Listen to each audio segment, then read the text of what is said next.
different social fora. I mean, we are absolutely delighted to have Comrade Vijay Prashad with us today. My name is Farid. I'm from Africa for Palestine, and I'm an academic at the University of Johannesburg. Africa for Palestine tries to promote the Palestinian liberation struggle in solidarity with the Palestinian people in the rest of the continent, a continent that has regrettably seen several setbacks in the last 10, 20 years, as Israel has succeeded through different economic and propaganda, and largely through the pressure employed by the United States in getting more diplomatic ties with a number of African states. So that's as far as Africa for Palestine is concerned. We have Comrade Vijay Prashad with us. Now, you know, one of the things, Comrade Prashad, is that when you are a public speaker, as you are, you have to sit through all these introductions of you. And it's like it's like a hellish, you know. You've heard it a million times. But you have to be polite as a guest, you know. You sit there and you pretend that you... No, stop it now. Stop it now. Stop. I'm not going to do that. Polite. Oh, no, I'm not going to do that. And then sometimes if they go on and on, you kind of... What are they talking about? Are they talking about me? Okay. So Comrade Prashad is a very, very prominent Marxist intellectual. Yeah, he's written a number of books, and he's a very nice guy. We were chatting earlier on, you know, about how often we come across as ideologues, and we come across as permanent walking arguments instead of relating to other people, even those whom we differ with, as just human beings. So when they see us coming on, they don't see a human being coming on, they see an argument coming on. And at the same time, while he is this, in many ways, mensch, he also has no patience with just superficial do-gooders in the service of imperialism or in the service of capital. One of our common people that are not on our list of favorite people, I've spoken extensively about her, is Mother Teresa, by the way. So all nice people, you know, are expected to like Mother Teresa. So I'm saying, despite the fact that Comrade Prashad is a great comrade, wonderful human being, and so on, he doesn't reduce his ideology to a whole lot of mushiness, where your struggle is all about smiling the whole day and being good and being nice to everybody. No. There is an enemy out there. There is a class enemy out there. There's an imperialist enemy out there that we really don't give a shit for. That if we do care for them, then it is how to undermine them and how to destroy them in order to create a better world. So that is my reading of your work and watching a couple of videos about you, Comrade Prashad. So welcome to this forum here today. Yeah, you are very familiar with South Africa, but then in listening to you, I don't know if there is any part of the world that you are not familiar. So let me start with a broad question or two. You know, we, you know, in many ways, we all get the broad narratives of imperialism, of colonialism, of neo-colonialism, of occupation, and so on. And In some ways, I'm a little bit guilt-ridden because I come from a country, South Africa, that at one stage became the sexiest struggle in the world. And at the cost of many other struggles, particularly the struggles of the people of Latin America, that were very much at its height at the same time. Mm-hmm. So I come from a place where a kind of a struggle was in some ways privileged. I get the impression, having been a part of that struggle over others. So now I come to you with the question, what are some of the contemporary struggles that need to be undertaken to disrupt the chain of international imperialism at those pressure points which has the most potential to disrupt the larger system? Firstly, it's a great honor to be with you. I mean, you are a very modest and humble person, but of course, when you say, for instance, the South African struggle of which I was a part, no, you were a part. Your life was given in that struggle. People who have that kind of relationship to a struggle, one should understand what it means to be involved in that kind of struggle. When I was a student in Delhi, I was a research scholar at the University of Delhi. We got the news of the assassination of Chris Hani. It moved us greatly because we knew what happens.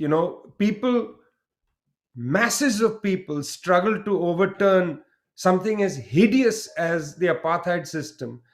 A wretched, hideous system was being undermined, overthrown. And this is what they do at the key point of victory.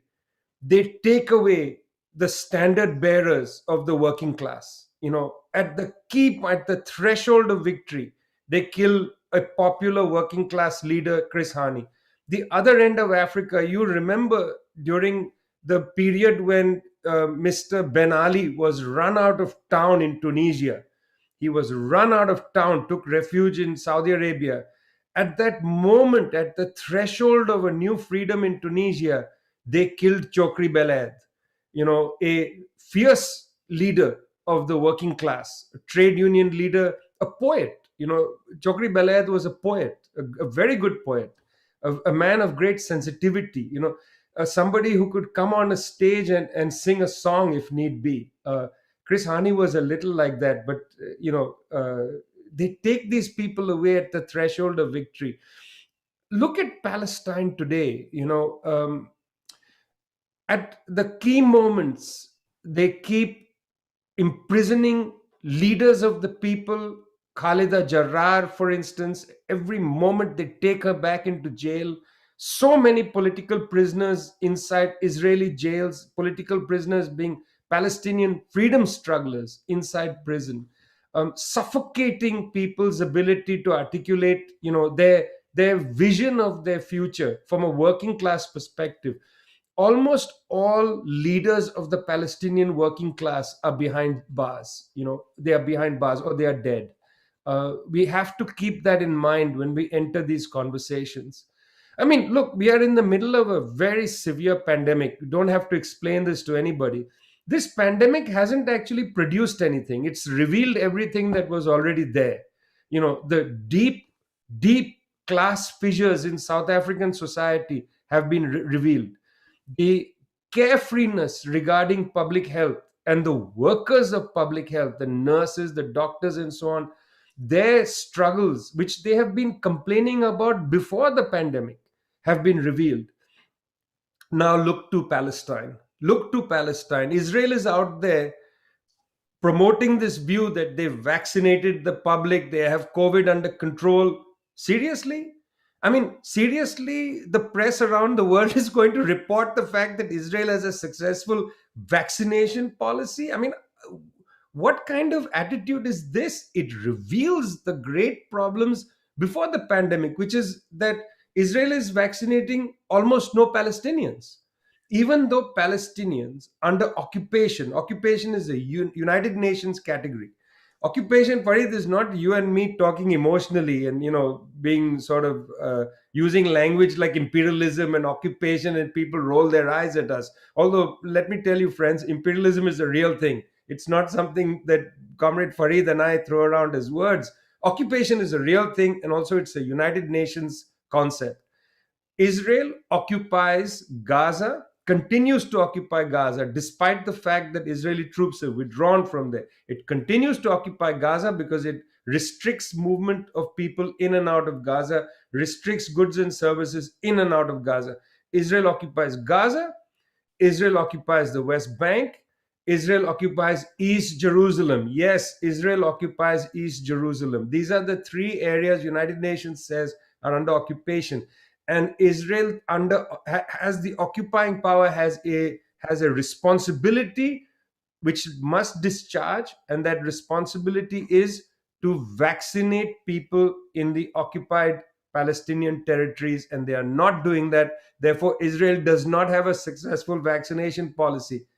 The amazing, amazing information war that the Zionist media from Israel conducts, helped along by the Western media, the amazing, amazing information war must not be underestimated. This is an information war that impacts people's understanding of Israel, not only in Europe, not only in North America, but in Africa, in Asia, and in Latin America. This information war makes a difference. People believe, oh, Israel is a technologically sophisticated society, they've vaccinated their people. No, it is a barbaric apartheid country which is treating the Palestinians in a way that is inhumane and illegal.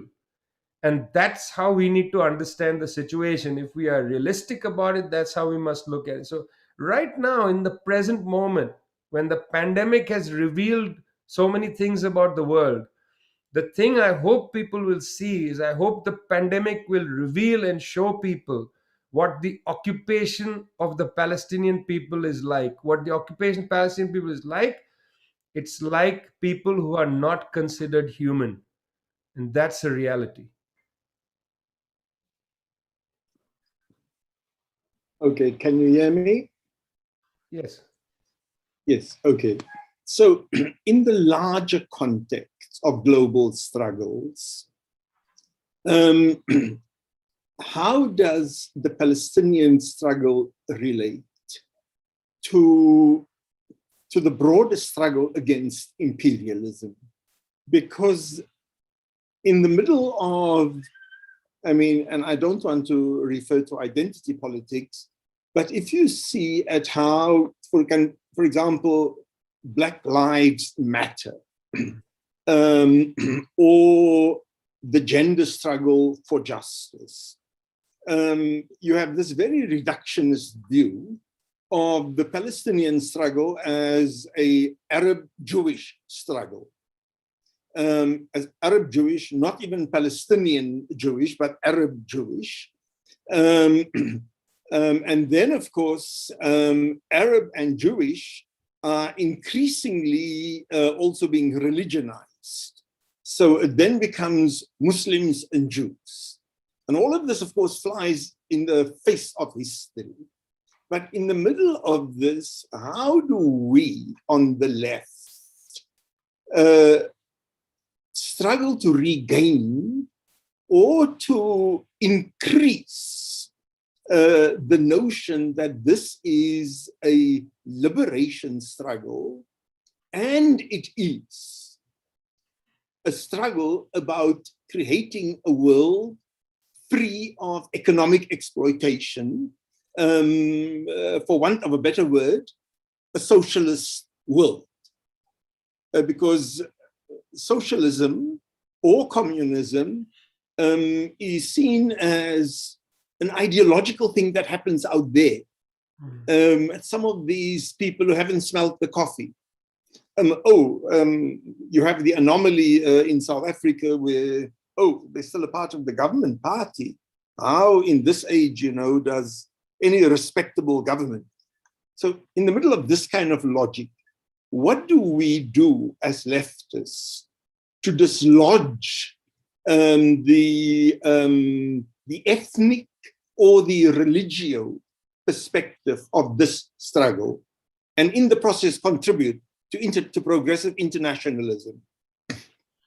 See, comrade, I'll make 3 points about this.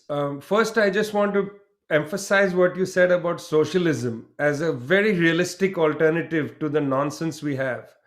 In India today, COVID 19 is in its so called second wave. I'm saying so called second wave because I don't know if the first wave ever ended. I don't know if this is the third wave or the fourth wave, but it's being talked about as a second wave. Private hospitals and public hospitals in most of India have run out of oxygen. This is a very serious issue. Oxygen is not something you just pull from the air. You need a factory that produces medical quality oxygen. It's a very serious medical industrial production endeavor. You can't just go out and breathe the air. I mean, we're talking about something very serious. The current government, the right wing fascistic government of Mr. Narendra Modi, spent rupees 3,000 crores. Now, please don't ask me to calculate this into rand because I simply will not be able to. But I'm trying to make a comparison. So just see, that's rupees 3,000 crores, 3,000, to build a giant statue of Sardar Patel, who was one of the freedom fighters in Gujarat. They spent 3,000 crores building this giant statue to Sardar Patel in Gujarat. In the state of Kerala, ruled by the communist movement, the Left Democratic Front, leading party is the Communist Party of India, Marxist. In the state of Kerala, the government spent 58 crores. Now, 3,000 crores to build a hideous statue. They spent 58 crores to build an oxygen factory. Today, in the middle of this pandemic, when the rest of India is running out of oxygen, Kerala is sending oxygen to the other states. You want a better description of the superiority of the socialist model to the capitalist model? This is it. Because in Kerala, they put people before profit, and they put people before self-aggrandizement. People before self-aggrandizement. You really need a statue of Sardar Patel at the cost of 3,000 crore rupees? Build oxygen factories, build public sector pharmaceutical industries. There is a vaccine plant sitting in Tamil Nadu, which is sitting idle because the Indian government will not fight desperately to produce vaccines for the people. They produce vaccines and exporting it to North America. That's hardly the way forward. You want a good example of socialism? Look to the difference between the government in Kerala, led by Pinarayi Vijayan, a communist, and the government in New Delhi, led by Narendra Modi. I don't even know how to characterize his politics. It's self-aggrandizement. It's not even fascism. It's self-aggrandizement. It's hideous. That's the first thing. Second thing is, you talked about imperialism. The anti-imperialist movement globally is deeply weakened. It's deeply weakened for many reasons. One is that the information war coming from the United States and its allies has been really effective. They have disrupted our understanding of the world system as it is. They've got us to believe, for instance, that Libya was a human rights war. They got us to believe that the destruction of Libya was a human rights war. Around the world, people will still argue. They'll still say Gaddafi was doing genocide. They don't care to the fact that in Mauritania, on the airfield, the African Union mission was sitting waiting to fly to Tripoli because Gaddafi had said, I will negotiate with the African Union to stop the conflict. Nobody talks about that. Why did Nicolas Sarkozy, why did Barack Obama, why did they hasten NATO's attack on Libya? Well, the information war has made us understand this has to do with human rights. If you're actually interested in human rights, you don't want a war, you want a peaceful settlement. And the African Union, for all its limitations, the Peace and Security Council at the African Union had organized a mission sitting at an airfield in Mauritania, getting ready to fly to Tripoli. Now, people should go and read up on this. You should ask on the continent of Africa, why are we not allowed to advance the Peace and Security Council's agenda on the African continent? Why can't Addis Ababa take responsibility for these things? Why should we allow the United States to build the world's largest drone base in Agadez, Niger? What is the French doing in Arlit, Niger? It's the biggest uranium mine where yellow cake uranium is mined. The French have garrisoned that town in Niger. Is Niger a sovereign country? Why are there so many military bases in Africa? 55 African countries. The United States has bases in more than 20 of these countries. What is going on here? Meanwhile, people on the African continent believe China is imperialist. This is a stunning way in which the information war has worked. China has two military bases in Africa. Both are in Djibouti and Somalia. They are set up there to advance a UN Security Council resolution against piracy. These are for the International Mission Against Piracy. That's what the Chinese bases are there for. The United States has the world's largest drone base in Agadez, Niger, which is in the heart of the Sahel region. And that's not, nobody's focused on that, saying, look at the imperialist, opportunities they are taking on the African continent. So the idea of imperialism is not clarified for people, and the anti-imperialist movement is very much broken up. We have, in a sense, absorbed the information war. We absorb what Western media tells us about events happening around the world. We are unable to formulate our own understanding. And I think that's a key thing when we talk, whether it's about Palestine or whether we talk about Western Sahara or wherever we're talking about. Whenever we look at issues, our understanding of them is framed by the Western media. When Trump decided to allow arms sales to UAE, United Arab Emirates, when he cut the deal with Morocco, and then they went and recognized Israel. You remember this? Yes, it was yes. scandalous that they recognized Israel in this way. What was the price? Arms deals. Arms deals.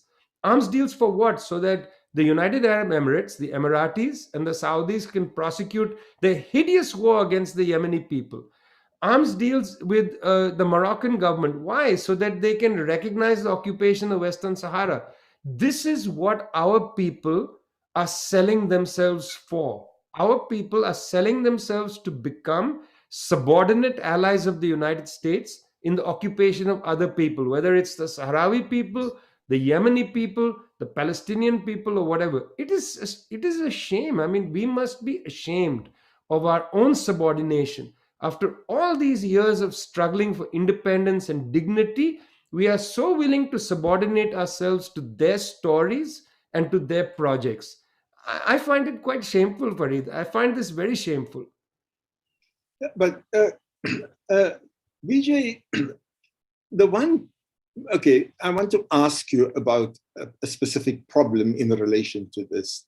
So, and it struck me, I haven't been, well, I was about to say I haven't been for a long time, but a long time for me just means a year or longer to another African country. That was Uganda. And I did pick up the kind of anti-Chinese things, and this was completely unrelated to other kind of, whether it is Tibetan issues or the Uyghur issues. There's just a kind of, the Chinese are taking over. However, I don't know, I mean, is this not also connected to issues of ethnicity, where if white people take over, it's like in South Africa, xenophobia is characterized or described as an irrational fear of black or dark-skinned foreigners, not an irrational fear of foreigners. If you're a foreigner and you're white, you're more than welcome in South Africa. Okay, so if you are an imperialist and you're white, you are okay.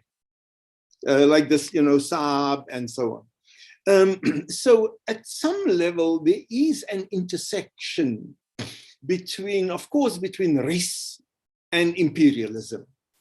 So how does this fit in when much of the struggle of the left insists on, well, not only the privileging of class, but very often a non-recognition of other factors such as caste and ethnicity.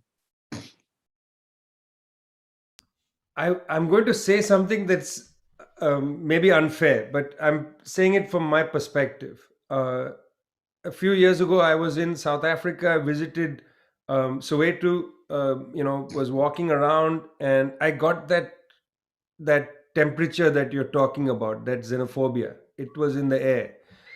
Um, it is again a matter of great concern to people like you and I. People who are interested in the fate of humanity, the dilemmas of humanity. It's a matter of concern for us that there is a country like the United States of America, which until the very last moment when Mr. de Klerk decided to surrender the apartheid state, until the very last moment that Mr. de Klerk decided to surrender the apartheid state, the United States backed the apartheid state. Let's not forget that in the US Congress, congressmen stood up and called Nelson Mandela a terrorist. This was in the 1980s. Again, until 1986. Within sight of the negotiated settlement, that was made, that ended the apartheid state. Until sight of that, the United States backed apartheid. Meanwhile, Zambia, Zimbabwe, Mozambique, the so-called frontline states, as much as possible, Botswana, people of these parts of the African continent fundamentally supported the anti-apartheid movement. I mean, where were the Spear of the Nation camps? Which government supported the struggle? Where was Mozambique? Where was Zimbabwe? Where was Zambia? It is utterly perplexing that today in South Africa, there would be xenophobia against people from these countries of the African continent who gave blood for the struggle against apartheid. And yet there is such kindness and generosity toward the American state project, a state project that totally tried to undermine the anti-apartheid movement right through. Today, South Africans should continue to celebrate Zambians and people from Zimbabwe and etc., because those territories provided refuge, comfort, and solidarity. And how can people so quickly forget who stood with them, in the darkest times, most difficult times? How can people forget that? You're going into a shop and you're accusing a migrant worker of some hideous crime. You're so cruel to that person and that community and the people who have migrated at great cost to themselves. Nobody migrates for fun. The working class migrant should not be seen as some callous person that came to take your jobs and so on. The working class migrant migrates out of great frustration, futility, hopelessness, and so on. We should be kinder in that respect, and governments play this up. Comrade Farid, if you think about how governments talk about this, how some political parties talk about migrants and so on, foreigners. I mean, what foreigners? Foreign capital is okay, hot capital is okay, comes in and out of your country, but a working class person who walks thousands of miles to come and work, that person is a criminal. It's inexcusable. And this issue of China that you raised, the second point, I agree with you. There's a lot of kind of racialization of how this operates. Look, let's take the Congo. People say China is exploiting the Congo. I've looked at this very closely and studied it very closely. The major mining companies in the Congo, the Democratic Republic of Congo, are not Chinese. The major mining companies are Swiss, that's Glencore, which was founded by a US national who fled the United States, Mark Rich, in Switzerland. It's Canadian mining companies. It's mining companies from the North Atlantic countries. There are, of course, Chinese companies as well. And it is also true. Cobalt goes to China to be processed, put into batteries for goods sold all over the world, not just in China. But somehow the focus has come to China. There is a way in which the information war has focused attention on China to distract from the much wider problems being faced not only on the continent but elsewhere in the world. Not only on the continent, elsewhere in the world, they're focusing this anti-China animus and this anti-migrant animus. This anti-migrant sentiment, it's not only there in South Africa, it's all across the world. This anti-migrant sentiment is so strong, it's so powerful. Rather than want to deal with the class nature of your, the sadness of one's life, you blame the migrant. Look at Europe. Europe is plagued with anti-migrant sentiment. It's plagued with it, which is what has allowed the Europeans to move their border. Europe's border is technically on the north of the Mediterranean Sea. It's technically there, Italy, Spain, Greece, and so on. But Europe has moved its border south of the Sahara. Europe's border is now south of the Sahara. The French have created a platform called G4 Sahel, where they've included the countries of Niger, Mali, Mauritania, Chad with the French. They've militarized the Sahel region. They've got military bases to basically stop migrants from West Africa and some from Syria and Afghanistan, to stop them there, to stop them in Niger, stop them in Mali, so they don't make it to the Mediterranean. So they have illegally moved their border into one third of the way into the African continent. Where is the outrage on that? Where is that outrage? No, you distract people. You say, don't look there, my friends. Look instead at this Chinese trader in Angola who's got a shop or is doing something. Go beat that person up. I mean, that in Lusaka, you have the attacks on Chinese traders in broad daylight. People should consider this. Lusaka, which was the city that was prominent for housing national liberation organizations at the high point of the struggles in Angola and South Africa. And so Lusaka, where Mr. Kenneth Kwande had built a national liberation city, that it has now come to this. This is to be considered.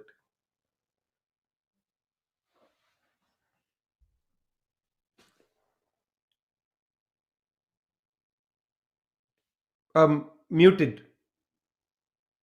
Sorry. Okay. In the current conjecture that we have, because of the US-India military alliance or nexus, with a very unreliable, over a very unreliable Pakistan. And with this nexus moving closer and closer to Netanyahu, which for the largest part of Indian history, of course, it has been fraternized, at least under Congress, with Palestine.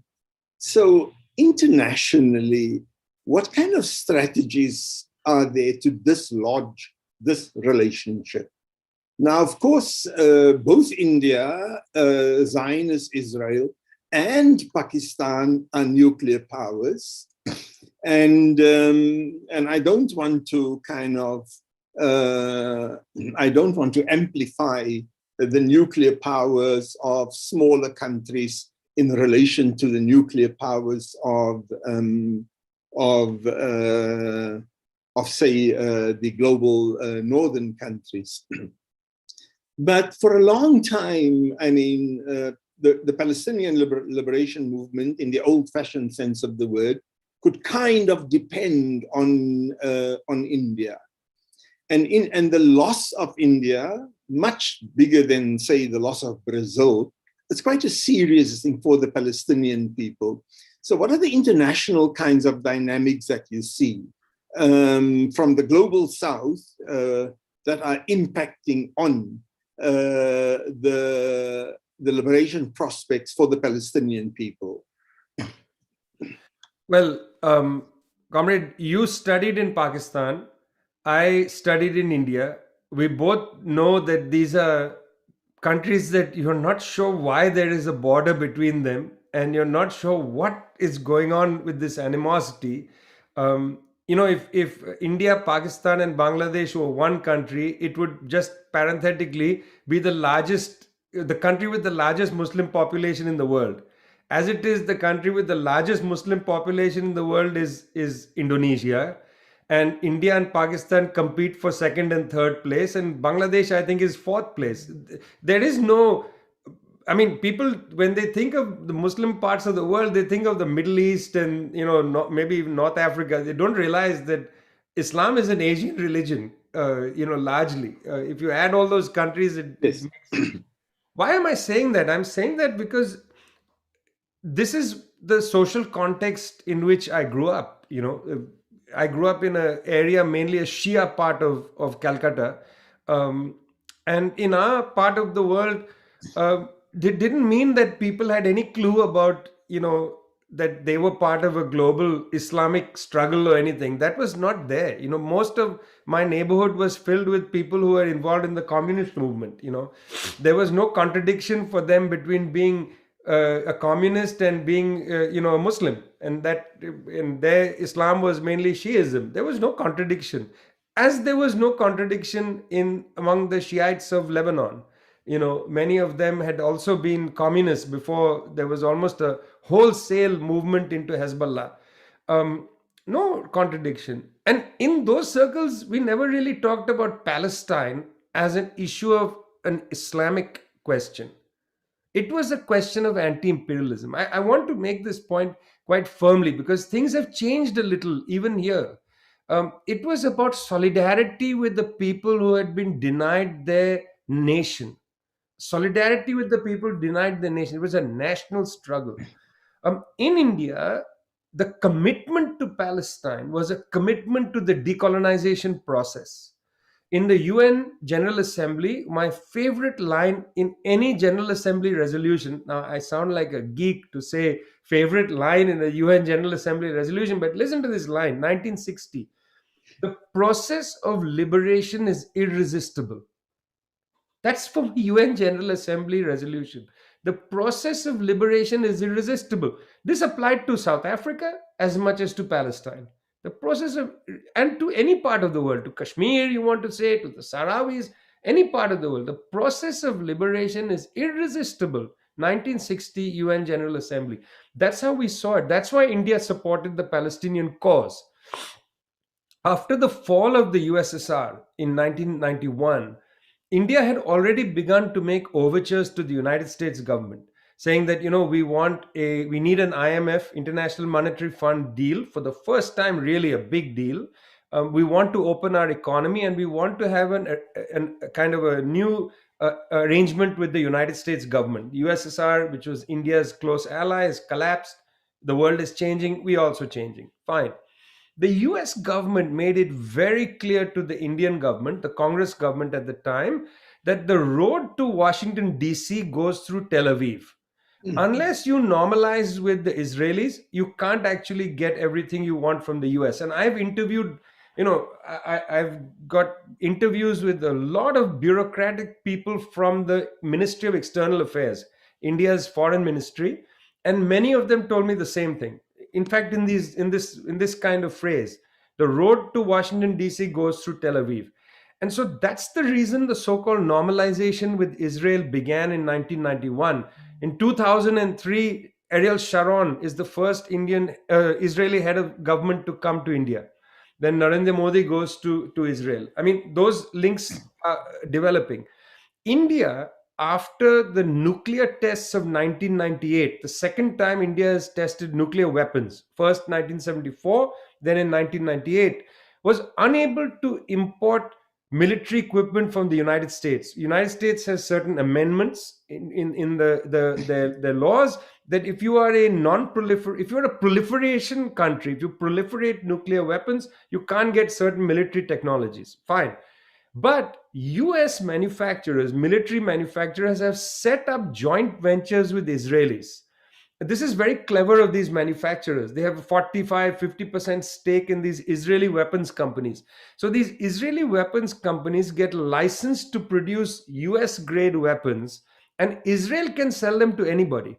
So because India had this 1998 nuclear test and couldn't buy American weapons, India started to buy weapons from Israel. So India right now continues to buy 50% of all weapons that Israel exports. India is the world's largest importer of weapons, and it buys the most weapons from Israel. That is to say, Israel's largest export destination for weapons is India.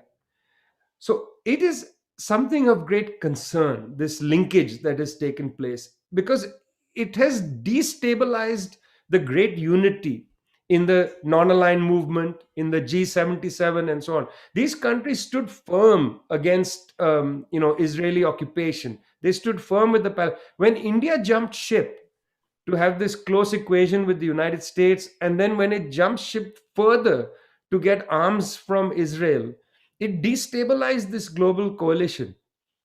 I think it's very important in India to build the anti-war movement to try to stop this weapons buying, because in a sense, Comrade Farid, in a sense, India is underwriting the occupation of the Palestinians by spending so much money buying Israeli weapons.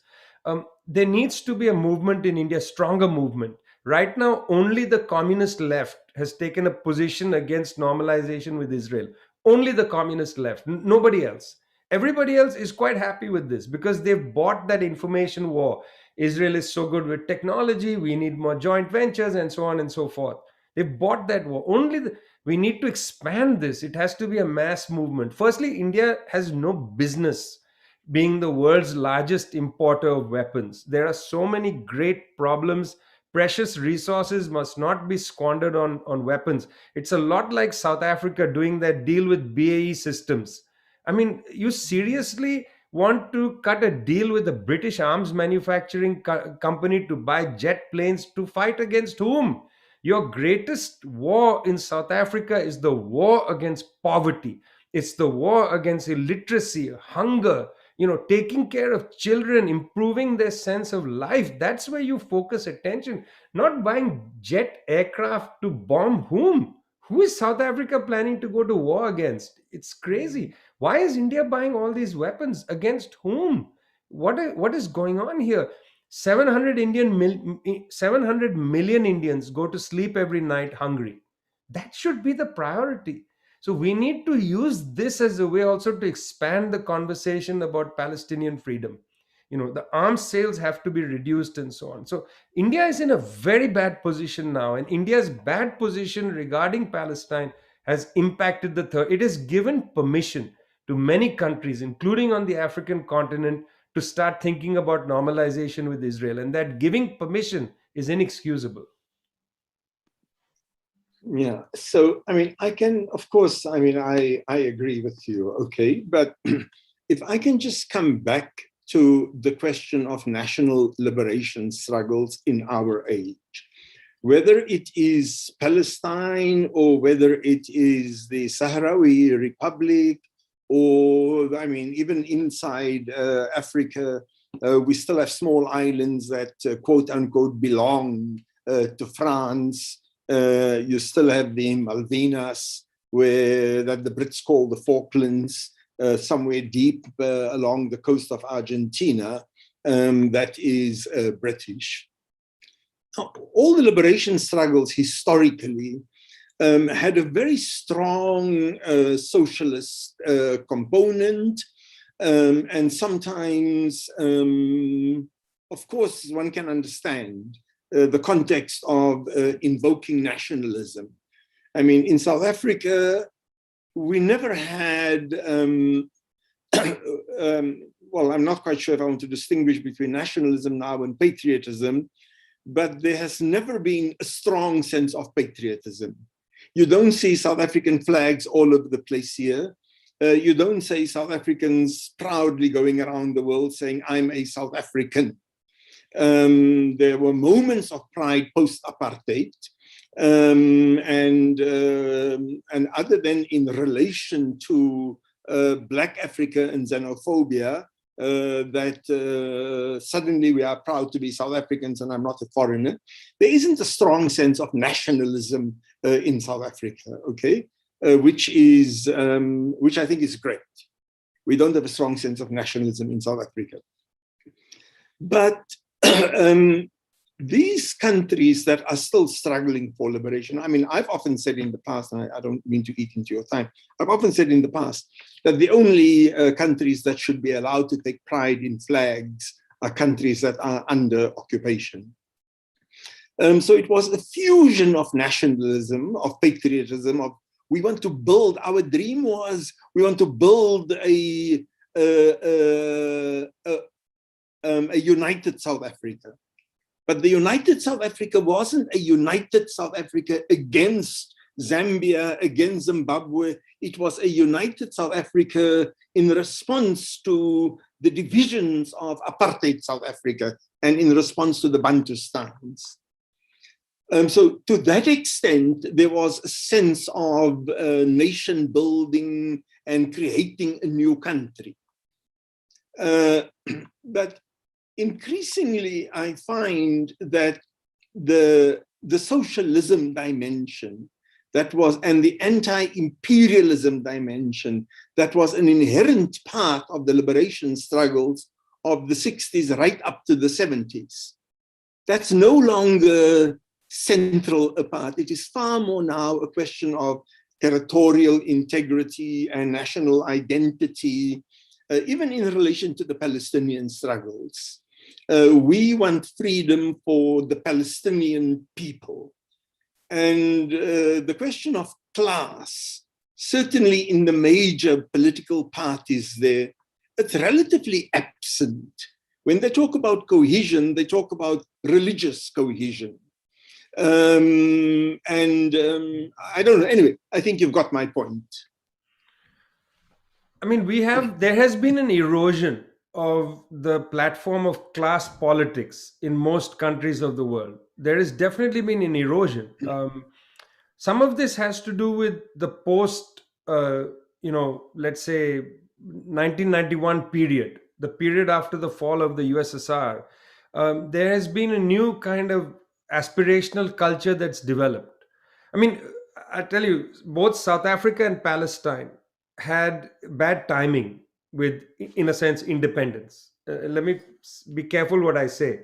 South Africa won its post-apartheid project after the Soviet Union had collapsed, in the high period of globalization, 1994. The Palestinians went to Oslo and Dayton and created what Edward Said called the Versailles Treaty, their surrender, their agreement with the Israeli state in 1993-94, again, 93, 94, 95. And the Palestinian Authority was set up, also in the high point of globalization. I mean, imagine if South Africa had won an anti-apartheid project in the 60s, if Palestine had won its national liberation project in the 60s, in a period when it was not under globalization, when the Soviet Union was there, when, under the shield of the Soviets, certain interesting developments could have taken place. I mean, imagine in South Africa, if the new post-apartheid government came in and nationalized some sections of production. I mean, why should you have the electric supply, not a robust public service? Why is there been this long toothache-like debate about Eskom in South Africa? Why not have a robust public service, nationalize hospitals, create public health? It's the only way.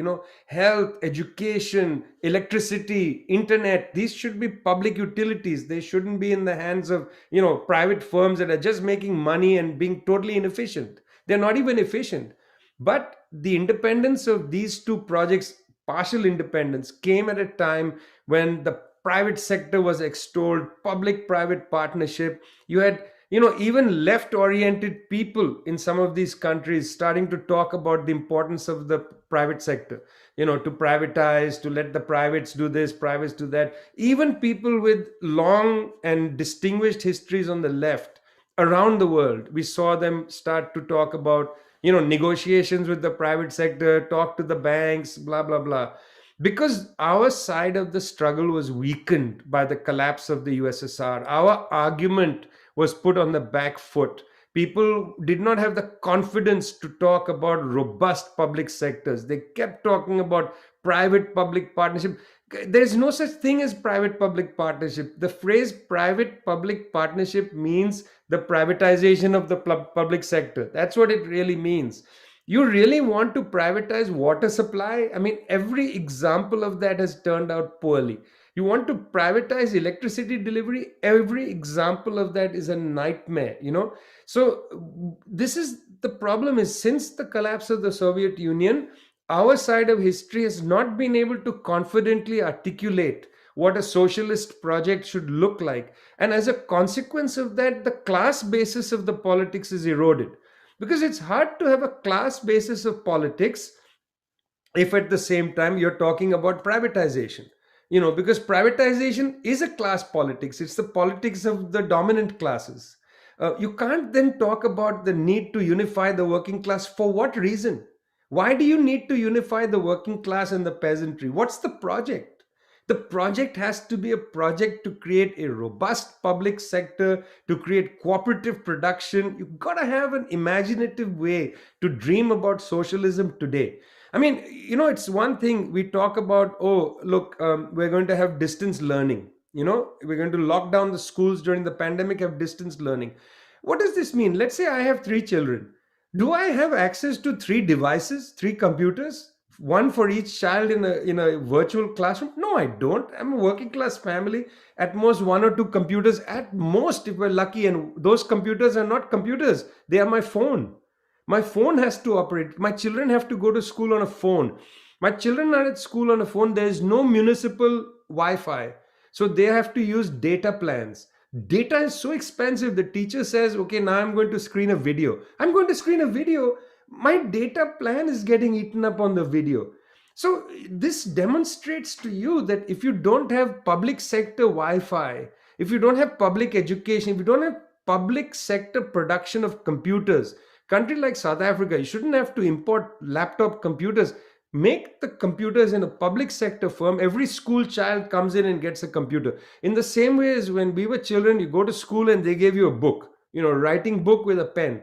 That was like an obligation of the state. They gave you a uniform, they gave you a book, and they gave you a pen. After that, you're on your own. The richer kids had tuitions, private tuitions, and so on. Poor kids didn't. There's some private sector involved, but not from the school.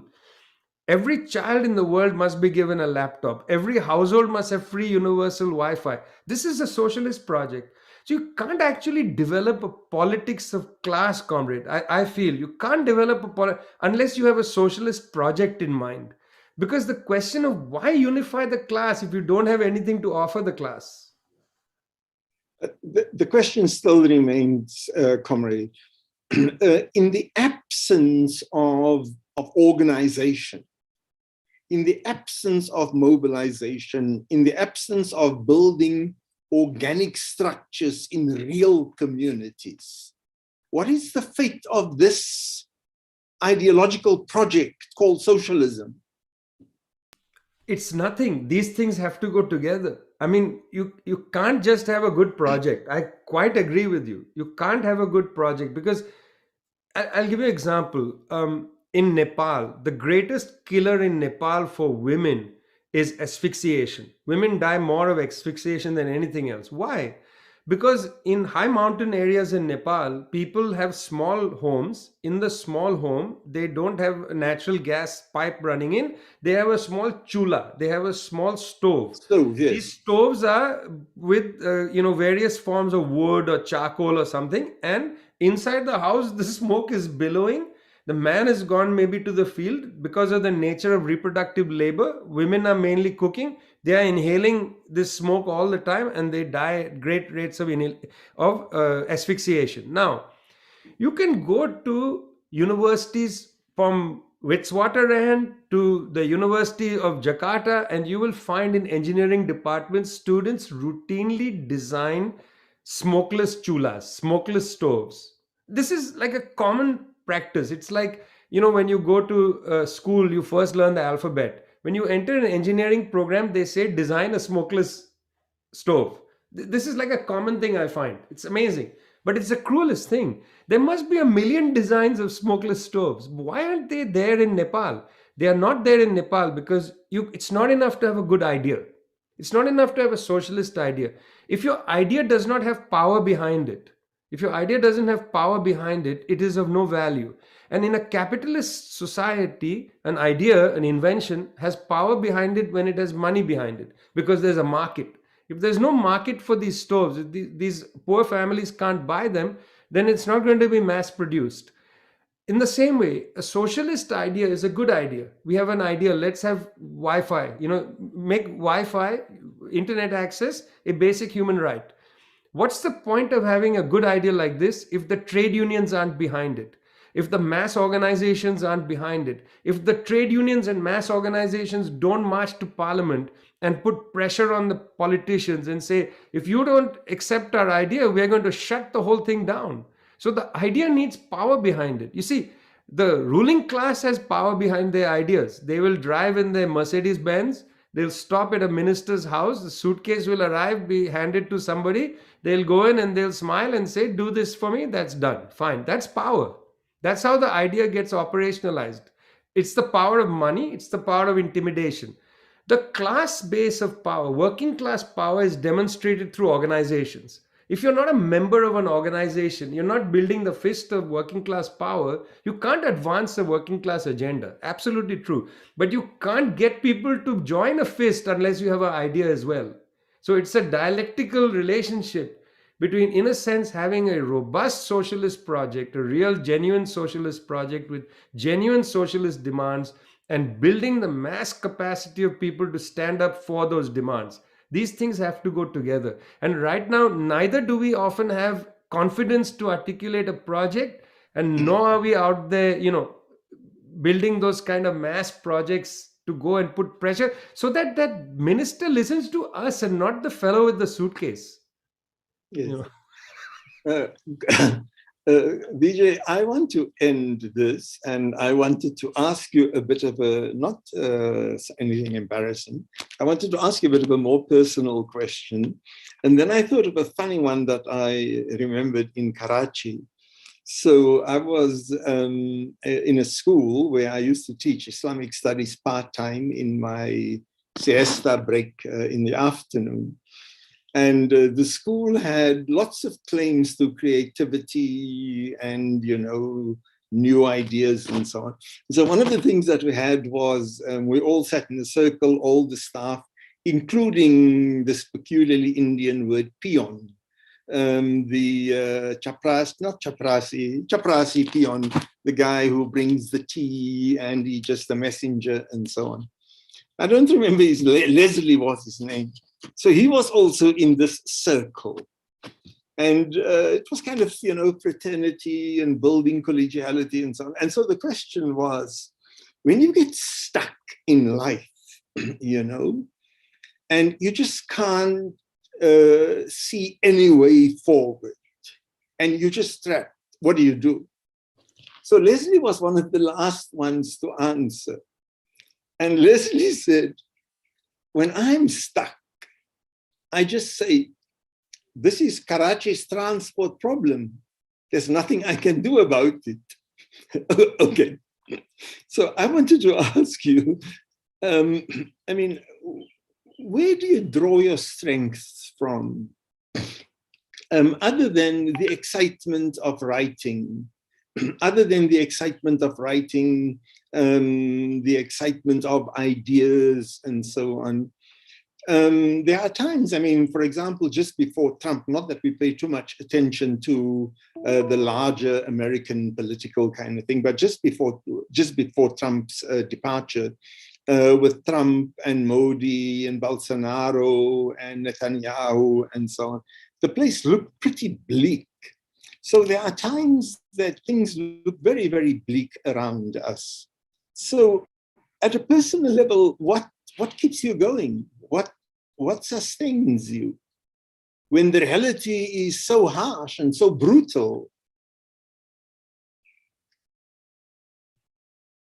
You are muted, yes. It's a beautiful question. It's beautiful because it's a difficult question.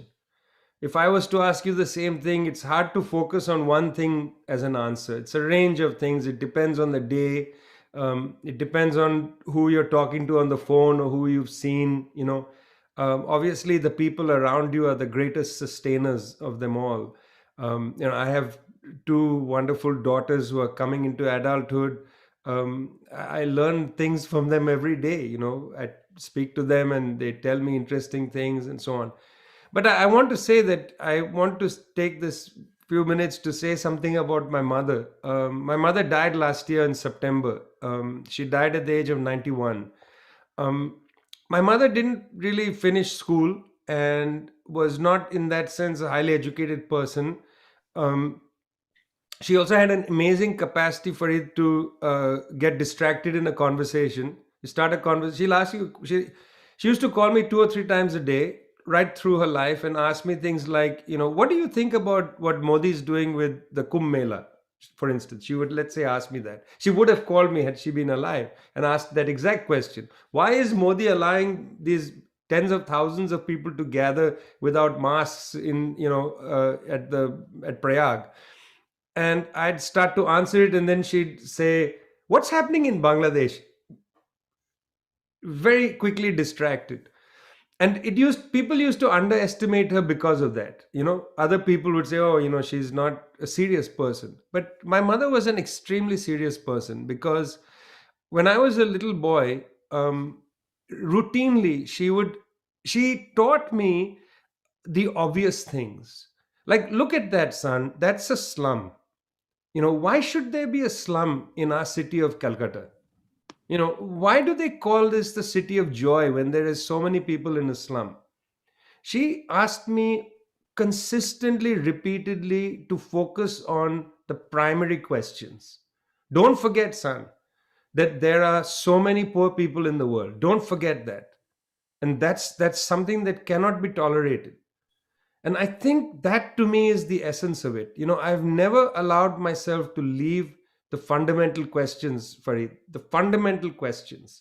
What does it mean for us to be human? Um, how can we count ourselves as human? I often quote the line from a very fine 18th century poet, Akbar Allahabadi. He was a poet from the Agra area. And there's a line I love, which is in many qawwalis, they use this line, Aadmi tha badi mushkil se insaan hua. We were people, with great difficulty we became human. It seems to me that religious traditions, secular traditions, whatever traditions, political traditions, this has to be an axiom for human life. We were born people, but we're not born human beings. It's with great difficulty that we become human. It's that struggle to be human, not just humanity to be human, but even you yourself and me myself. And I just relish the fact that at a young age, my mother drilled into me the obvious things. And I find, and I don't want to sound nasty or anything, I'm saying it genuinely to you, but I find that a lot of people who get highly educated forget the basic questions. They enter into a world of sophistication and forget, and they get embarrassed by the basic questions. It embarrasses them to say there are poor people in the city of Johannesburg, and that's intolerable. I mean, how can you walk in in wherever it is, Bramfontein? How can you walk in Bramfontein surrounded by universities and university students and the highest form of thinking? How can you walk in Bramfontein and tolerate the fact that there's a homeless person in front of you, or somebody who's trying to rob you out of great desperation? How can you tolerate that? How can you tolerate that in Cape Town they say, "Oh, it's a very violent city. There's a lot of crime." Where the crime is? It's not in Cape Town. The crime is in the fact that there are people who are not able to be dignified because they are living wretchedly poor lives. That's the crime. The crime isn't somebody, on the bridge walking towards Bramfontein robs me one day. That's not the crime. He did not commit a crime. The crime is the system that doesn't feed that person. These basic questions, Farid, these are questions I very, very happy were drilled into me as a child. And I'm not embarrassed to say that I think poverty is an abomination. I'm not embarrassed to say these things. I don't want to talk high theory when we live in a world of such captivating suffering. You can't talk about complicated things. There are such simple things to sort out. Vijay, Thank you very much. It's my Yeah, great thank you pleasure to very be with much. you. I hope we can do this again. No, but you've really inspired me. I very seldom, I seldom get depressed. At least I don't get depressed about political, socio-political conditions. I don't derive my own energy from victories. I derive my energy from fighting. I fight because I have to face myself in the mirror at the end of the day. Without fighting, I'm not human. It is fighting and resisting that makes me an insan, you know, admi nahi. But it's great. It's great to come across people that fellow travelers. Well, this is what comrades are, fellow travelers, you know. You must promise us that you will visit us in life when conditions around us are better. Okay? It's one of my countries that I love the most for many, many reasons. So I'll definitely, if I'm not going to meet you in Durban, which is beautiful, I shall meet you in Bramfontein at the Forge or at the Commune. One of these places, we'll get a coffee or a cup of tea, Great. and we'll talk about comradeship and the victory at the last horizon. Right. And by the, one of the really nice things in talking to you was you were just completely unenamored by all this bullshit about the new South Africa. People talk, you know, and they think because they're talking to a South African who's a kind of veteran of the liberation struggle, so they've got to say nice things. It was just so heartwarming and so pleasant listening to you that you weren't buying into any of this bullshit. And at the same time, of course, I mean, you recognize victories. I've read your stuff, I've heard you, you know, you do recognize victories. But it's like, you know, like Mandela said, you know, at the end of the mountain, there is another, these things. You don't get to the top and then put up tent there and sleep there and build a palatial mansion there. Well, not that it always prevented him from getting into bed with the wrong types, but that's a story for another day. Yes. Okay, Comrade Vijay. Thanks a lot. It was really nice talking to you. Bye-bye. You have a whole day ahead of you still where you are, so yes. Enjoy the rest of your day. Thanks a lot.